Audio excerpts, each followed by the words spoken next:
আমার একটা প্রশ্ন আসছে, তাহলে দেখো একটা প্রশ্ন আসছে কার না আমার, তাহলে সাবজেক্টটা কি? একটা প্রশ্ন, আ কোশ্চেন।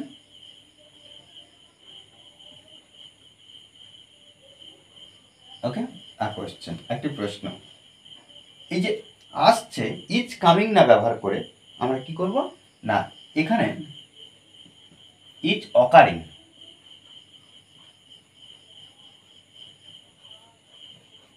কার না আমার, টু মি। ওকে, তার মাথায় একটা নতুন চিন্তা আসছে, এক্ষেত্রে আমরা কিন্তু কামিং দিয়ে, কাম দিয়ে ব্যবহার করতে পারি,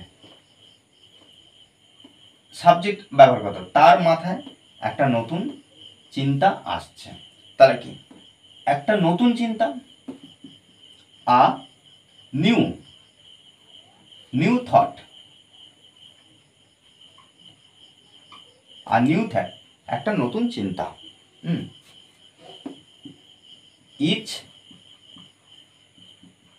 কামিং আসছে তার মাথায়, অর্থাৎ এখানে লিখতে পারি কি ইজ কামিং আসছে ইনটু ইনটু হিজ মাইন্ড। ওকে, ইনটু হিজ মাইন্ড, তাহলে আর নিউ থট একটা নতুন চিন্তা, ইজ কামিং আসছে ইনটু হিজ মাইন্ড তার মাথায়। ওকে, আচ্ছা, এই যে চিন্তা আসছে এটা আরেকটা ইংলিশে আমরা এখানে ব্যবহার করবো, দেখো আ নিউ থট,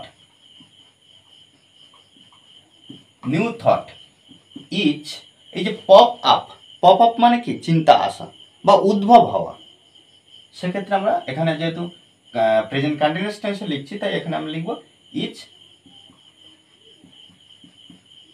আচ্ছা পপিং, পপিং আপ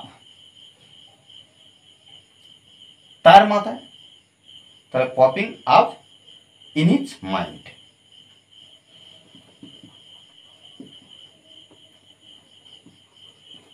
ওকে, একটা দ্রুত উত্তর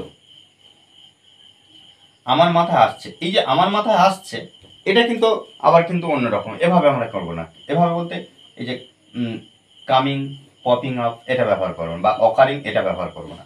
এটা কি দেখো একটা দ্রুত উত্তর, আ কুইক, দ্রুত কুইক,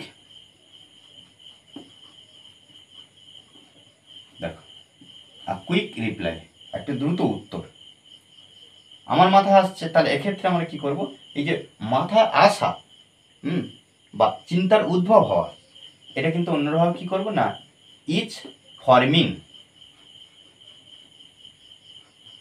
ফর্মিং ইজ ফর্মিং কার আমার মাথায়, forming is forming my mind. Okay, আমার পরীক্ষা চলেই এসেছে, আমার পরীক্ষা চলেই এসেছে, দেখো এখানে লিখতে পারি my exam, my exam is, is is around the corner, around the corner. Okay, তাহলে my exam is around the corner, আমার পরীক্ষা চলেই এসেছে। দেখো এভাবে কিন্তু আমাদেরকে খুব সহজে একটু বুঝে বুঝে ট্রান্সলেট করতে হবে। ওকে, আর মনে রাখতে হবে যে practice, there is no substitute than practice. Okay, আর এই ক্লাসটি যদি ভালো লাগে অবশ্যই লাইক কমেন্ট শেয়ার, আর যারা এখনো পর্যন্ত এই চ্যানেলটি সাবস্ক্রাইব করেননি তারা অবশ্যই চ্যানেলটি সাবস্ক্রাইব করে পাশে থাকবেন। Okay, thanks for watching this video.